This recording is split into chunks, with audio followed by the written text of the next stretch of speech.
Highway पर गश्त कर रहे कई पुलिसकर्मियों की हत्या कर दी जाती है और एक चलती बस में एक व्यक्ति की हत्या कर दी जाती है जिसने कुछ देर पहले ही पुलिस को फोन किया था। क्या ये तीनों घटनाएं आपस में जुड़ी हुई हैं?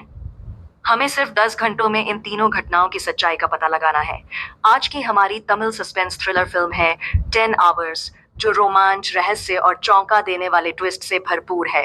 कहानी की शुरुआत में इंस्पेक्टर कास्ट्रो वॉइस ओवर के माध्यम से कहते हैं कि पिछले 10 घंटे उनके जीवन के सबसे कठिन 10 घंटे थे। उन्हें ऐसा लग रहा है जैसे वे हार रहे हैं। फिर मणि नाम के एक कांस्टेबल ने बताया कि कुछ साल पहले जब मैं मदुरै पुलिस स्टेशन में था, एक बूढ़ा आदमी अपनी बेटी और पोती के लापता होने का मामला लेकर आया, लेकिन किसी ने उसकी ओर ध्यान नहीं दिया। वह आदमी लगभग हर दिन पुलिस स्टेशन आने लगा। एक दिन एक नया सहायक कांस्टेबल उस पुलिस स्टेशन में आया और उसने ध्यान से उसकी बात सुनी। नए सहायक कांस्टेबल को उसकी बेटी और पोती मिल गईं, लेकिन हत्यारे तक पहुंचने का एकमात्र रास्ता शव पर मिले दांतों के निशान थे। वह सहायक कांस्टेबल किसी भी तरह से मामले को सुलझा नहीं सका। तभी उसे समझ आया कि पुलिस स्टेशन से कोई भी इस मामले को क्यों नहीं ले रहा है। निश्चित रूप से पुलिस स्टेशन से कोई भी इसमें शामिल नहीं था। अगली रात उस सहायक कांस्टेबल ने पुलिस स्टेशन के सभी लोगों को अपने घर बुलाया और उन्हें भरपेट भोजन कराया। फिर उसने सभी को एक एक सेब दिया। कोई भी सेब खत्म नहीं कर सका क्योंकि सबका पेट भरा हुआ था। उन सेबों पर मिले दांतों के निशान बताते हैं कि इस शीशे के पीछे वास्तव में एक पुलिसकर्मी है।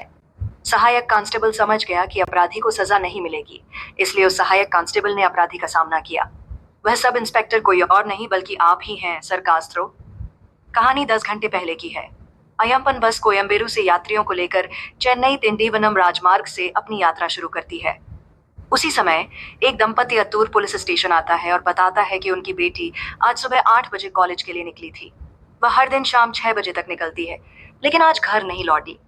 कास्त्रो लड़की के माता पिता से सारी जानकारी लेकर कांस्टेबल मैनिक के साथ लड़की के कोचिंग सेंटर की ओर चल पड़ता है।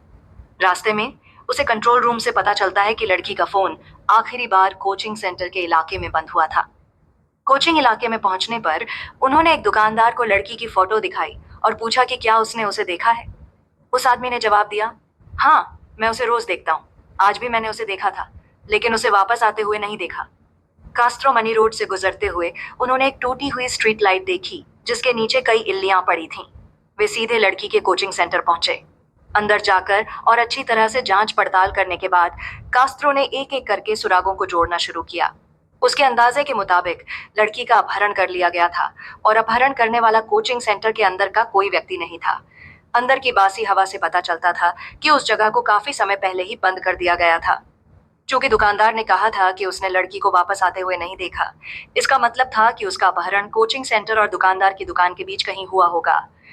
कास्त्रो ने यह थ्योरी बनाई कि जब लड़की घर जा रही थी तो शायद किसी ने टूटी हुई स्ट्रीट लाइट के नीचे से गुजरते समय उस पर इल्लियां फेंकती होंगी। उसी पल शायद कोई औरत बगल से आई और कपड़े बदलने का बहाना बनाकर उसे अंदर ले गई। यह एक पहले से सोचा समझा अपहरण था। जिस तरह से इतनी बारीकी और सफाई से यह अपहरण किया गया था, उससे साफ पता चलता था कि इसके पीछे जरूर कोई बड़ा आपराधिक गिरोह काम कर रहा था। कास्त्रो ने तय किया कि चाहे कुछ भी हो जाए, वह रात खत्म होने से पहले लड़की को ढूंढ निकालेगा।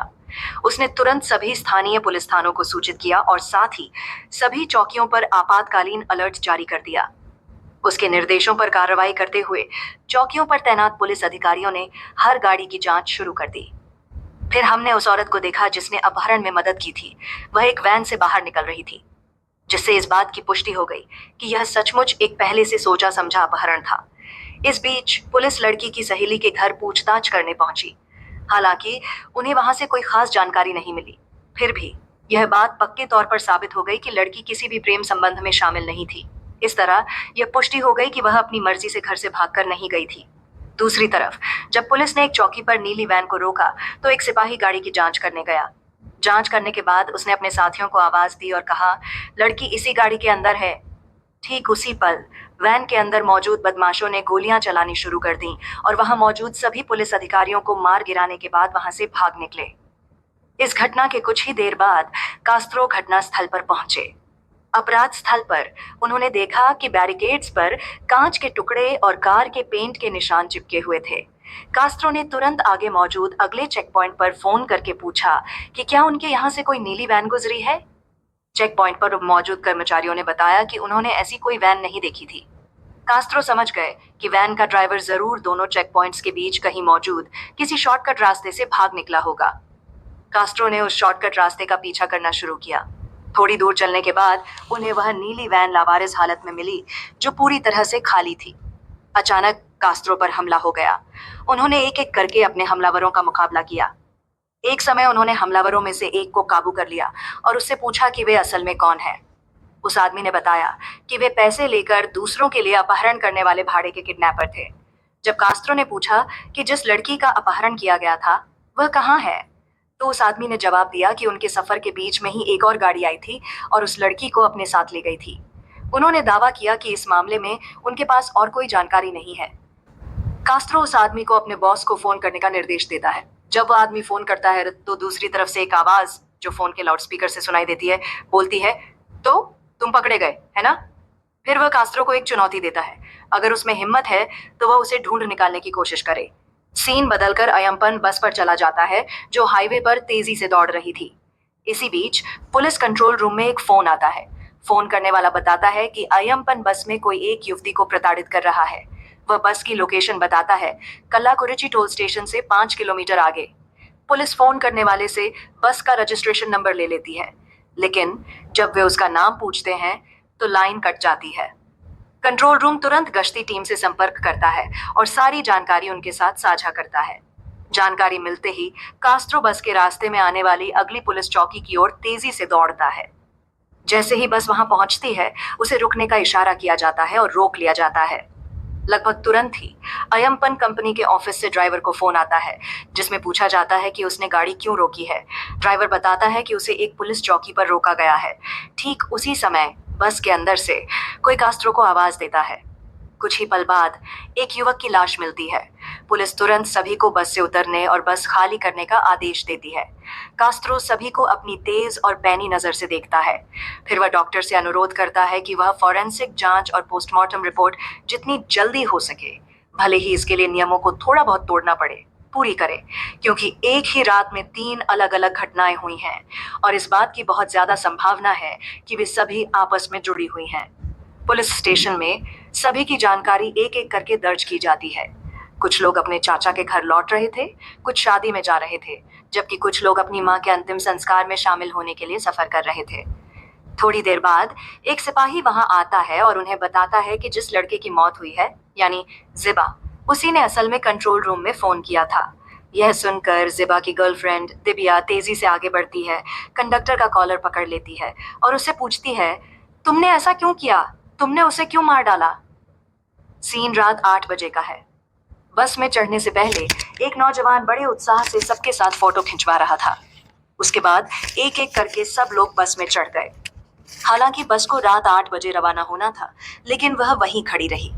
जीबा और दिघी की बातचीत से हमें पता चला कि असल में वे घर से भागकर आए थे।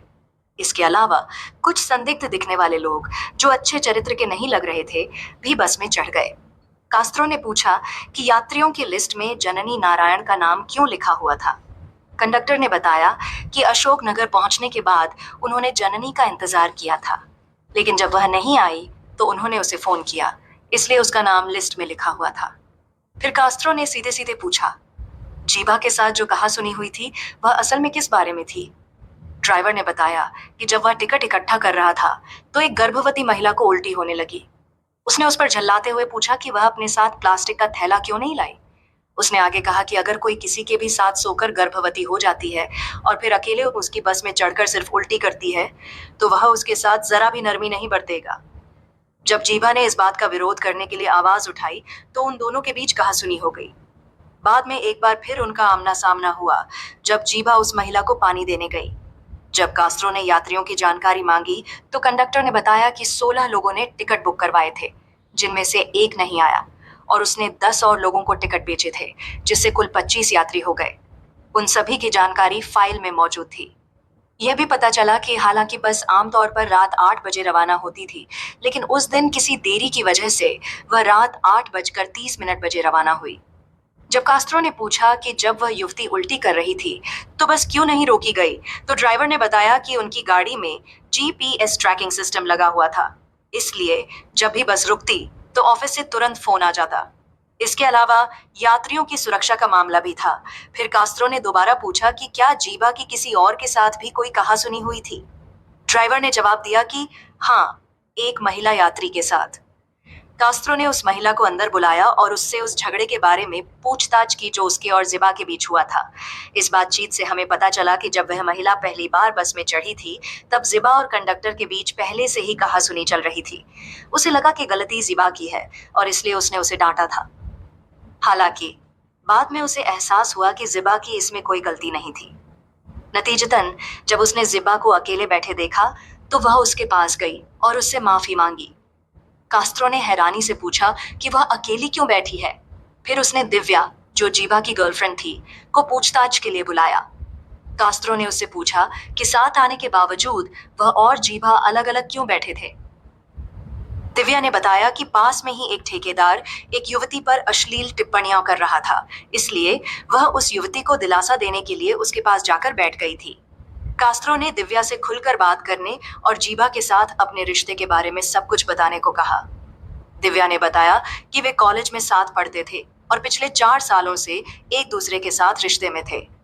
कुछ दिन पहले जब जीबा ने दिव्या के परिवार को उनके रिश्ते की सच्चाई बताई, तो उसके भाई और रिश्तेदारों ने जीबा की पिटाई की, उसे घर से बाहर निकाल दिया और तुरंत दिव्या की शादी किसी और से तय कर दी। कोई और चारा न देखकर वह और जीबा घर से भाग गए थे। कास्त्रो ने उससे पूछा कि क्या उसे किसी खास व्यक्ति पर शक है। दिव्या ने जवाब दिया कि उसे किसी पर भी शक नहीं है। कास्त्रो ने उसे सोचने के लिए थोड़ा समय दिया।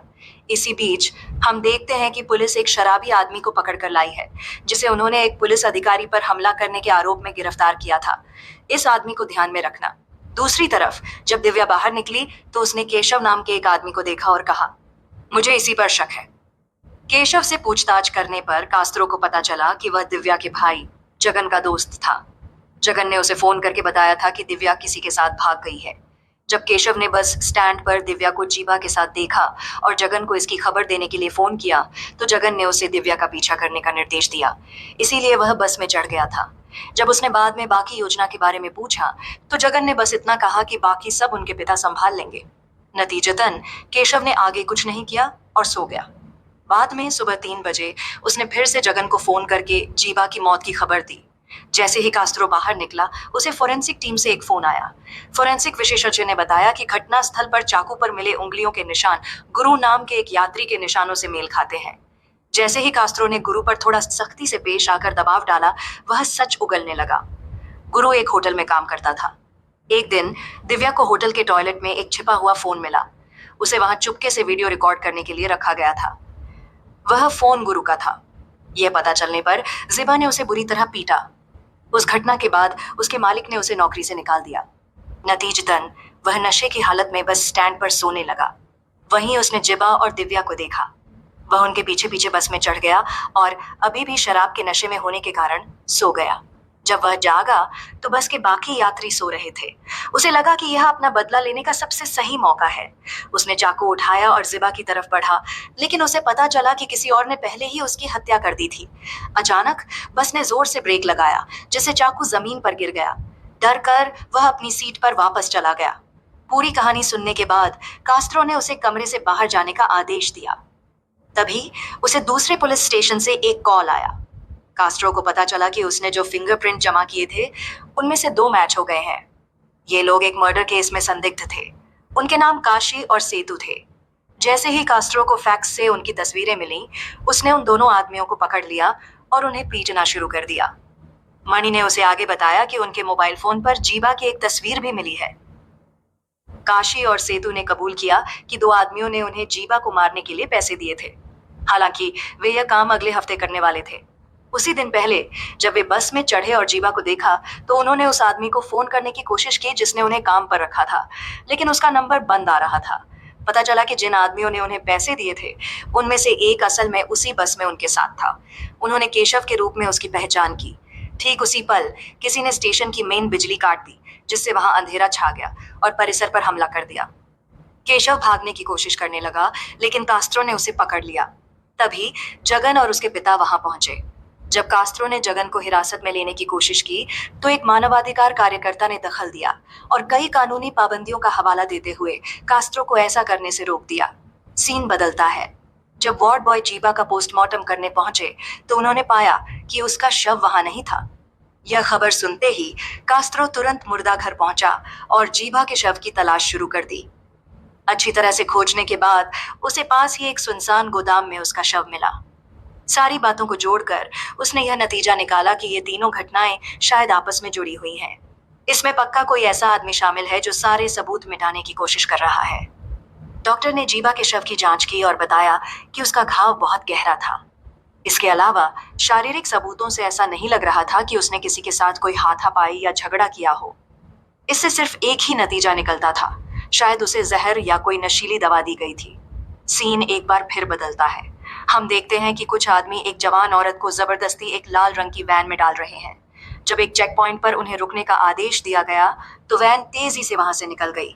गश्ती टीम ने तुरंत कास्त्रो को खबर दी, जिसने फौरन उनका पीछा करना शुरू कर दिया। हालांकि कास्त्रो उस लाल वैन को एक बार फिर ढूंढने में कामयाब रहा, लेकिन उसे वह पूरी तरह से खाली मिली। अचानक उस पर हमला हो गया। कास्त्रो ने हमलावरों का डटकर मुकाबला किया और उन्हें बुरी तरह घायल कर दिया। फिर भी वे उसे चकमा देकर भाग निकलने में कामयाब रहे। लेकिन इस बार वैन से एक युवती को सफलतापूर्वक बचा लिया गया। वह बेहोशी की हालत में मिली। वह युवती कोई और नहीं बल्कि जननी नारायण ही थी, वही महिला जिसे याम्पोन बस में चढ़ना था, लेकिन वह ऐसा कर नहीं पाई थी। कास्त्रो ने याम्पोन बस के दफ्तर में फोन करके यह पता लगाया कि बस ने ठीक ठीक कहां कहां पड़ाव डाले थे। पता चला कि बस केवल तयशुदा बस स्टैंडों, टोल प्लाजाओं और रात के खाने के लिए बस एक ही होटल पर रुकी थी। इसके बाद उसने अशोकनगर के पुलिस थाने से संपर्क किया, वही जगह जहां जननी को असल में बस में चढ़ना था, और उनसे बस स्टैंड का रात 9 बजे का सीसीटीवी फुटेज देखने का अनुरोध किया, क्योंकि बस के वहां ठीक उसी समय पहुंचने का कार्यक्रम था।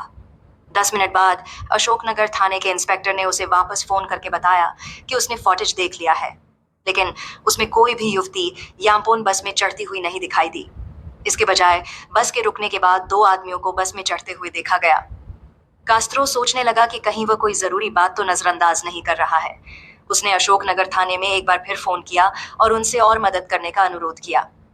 इसके तुरंत बाद वह कमरे से बाहर निकला और मणि को हिदायत दी कि वह सभी लोगों के मोबाइल फोन उन्हें वापस कर दे, ताकि वे अपने अपने परिवारों से संपर्क कर सकें।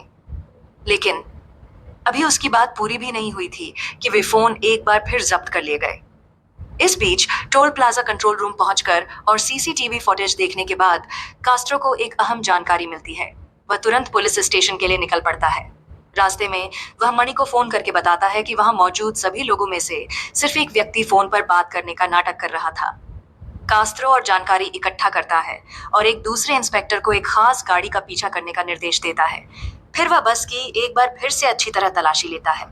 स्टेशन पहुंचने पर वह घोषणा करता है कि उन्होंने असली कातिल को पकड़ लिया है और बाकी लोग अब जा सकते हैं। मणि कास्त्रो से पूछता है कि उसने कातिल की पहचान कैसे की। कास्त्रो बताता है कि उसे कई सुराग मिले थे। उदाहरण के लिए अशोकनगर पुलिस स्टेशन के इंस्पेक्टर ने बाद में उसे बताया था कि जननी रात 9 बजे वाली बस में नहीं चढ़ी थी। हालांकि जब कास्ट्रो ने फुटेज को पीछे करके देखा तो उसमें साफ दिख रहा था कि जननी रात 8:30 बजे वाली बस में चढ़ी थी। फिर भी ड्राइवरों के बयानों के मुताबिक वह गाड़ी OMBIRU से ठीक 8:30 बजे निकली थी। यही वह पल था जब उसे शक हुआ। फिर उसने फोरेंसिक टीम को एक पानी की बोतल की जांच करने का निर्देश दिया, जिस पर बाद में बस ड्राइवर, वेलू और जिपर के फिंगरप्रिंट मिले। सीन बदलता है। जैसे ही कास्ट्रो बस ड्राइवर वेलू को पूछताछ के लिए हिरासत में लेता है, वह पूरी कहानी बताने लगता है। पता चलता है कि वे गैर कानूनी कामों को अंजाम देने के लिए एक ही लाइसेंस प्लेट नंबर वाली कई बसों का इस्तेमाल कर रहे थे। चूंकि सभी बसों का रंग और डिजाइन एक जैसा था, इसलिए वे आसानी से पुलिस चौकियों से बच निकलती थीं। उस खास दिन जननी को उसकी बस में चढ़ना था। हालांकि देर से पहुंचने के कारण वह गलती से एक दूसरी बस में चढ़ गई, जिसका लाइसेंस प्लेट नंबर भी बिल्कुल वैसा ही था। शुरू में बस के स्टाफ ने उसके लिए बस रोकने से मना कर दिया था। फिर भी जननी, जो एक मोटर बाइक पर बस का पीछा करते हुए आई थी, किसी तरह जबरदस्ती बस में चढ़ने में कामयाब हो गई। फिर उसने बस चलाने वालों को धमकाया और बताया कि वह एक पत्रकार है। उसने चेतावनी दी कि अगर बस फिर से इस तरह बिना यात्रियों को लिए चली गई तो वह इसे बर्दाश्त नहीं करेगा। जननी बस के अंदर गई तो देखा कि वहां कोई यात्री मौजूद नहीं था। ठीक उसी समय कंडक्टर पीछे से उसके पास आया और उसके सिर पर वार किया। उसका इरादा जननी के साथ यौन दुर्व्यवहार करने का था, लेकिन जननी ने उसका डटकर मुकाबला किया और उसे रोका। इसी बीच ड्राइवर वेलू ने दूसरी बस के ड्राइवर ज्योति को फोन किया और पूछा कि उसने गाड़ी बेवजह क्यों रोकी थी। उसने तर्क दिया कि ऐसा करने से वे जरूर पकड़े जाएंगे। फिर वेलू ने अपनी बस धीमी कर ली और ज्योति को अपनी गाड़ी आगे ले जाने का इशारा किया। जैसे ही दोनों बसें एक दूसरे के पास से गुजर रही थीं, जिबा ने दूसरी बस के कंडक्टर को जन्नी के साथ जोर जबरदस्ती करते हुए देख लिया। जिबा तुरंत वेलू के पास गई और उसे बस रोकने का आदेश दिया, लेकिन वेलू तरह तरह के बहाने बनाने लगा और टाल मटोल करने लगा। उसके टाल मटोल भरे रवैये से परेशान होकर जिबा ने पुलिस कंट्रोल रूम को फोन किया। यह वही दृश्य था जो हमने पहले देखा था। हालांकि इससे पहले कि वह अपना नाम बता पाती, उसके फोन की बैटरी खत्म हो गई और फोन बंद हो गया। फिर वेलू ने एक शातिर योजना बनाई। उसने पानी की एक बोतल में नशीली दवा मिला दी और कंडक्टर तथा जिबा दोनों को धोखे से वह पानी पिला दिया। जब जिबा को नींद आने लगी तो वेलू ने उससे कहा कि वह अपनी सीट पर जाकर सो जाए। यह भरोसा करते हुए कि पुलिस बाकी हालात संभाल लेगी, जिबा अपनी सीट पर चली गई और सो गई। इसी बीच वेलू ने अपने बॉस को फोन किया और उसे पूरी स्थिति के बारे में बताया। उसके बॉस ने उसे एक अल्टीमेटम दिया, या तो बस का एक्सीडेंट करवा दे या फिर जिबा को मार डाले। वेलू ने तय किया कि वह अपने बॉस को पुलिस के हाथों पकड़े जाने नहीं देगा। उसने दूसरी बस के ड्राइवर से संपर्क किया, अपनी गाड़ी को पूरी तरह रोके बिना धीमा किया, ड्राइविंग की जिम्मेदारी दूसरी बस के कंडक्टर को सौंप दी और खुद बस के अंदर चला गया। फिर उसने एक स्क्रू ड्राइवर से जिबा की हत्या कर दी। उसके बाद उसने फिर से गाड़ी की कमान संभाल ली और बस को बिना रोके दूसरी बस के कंडक्टर को उतार दिया। इस पैंतरेबाजी से यह सुनिश्चित हो गया कि जीपीएस सिग्नल का पता न चल पाए।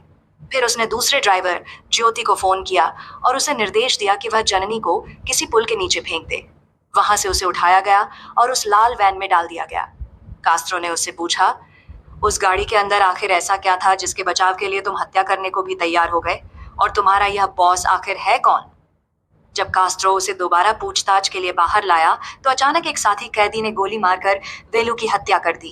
कास्त्रो को बचाने के लिए मणि को मजबूरन उस कैदी पर जवाबी गोली चलाकर उसे मारना पड़ा।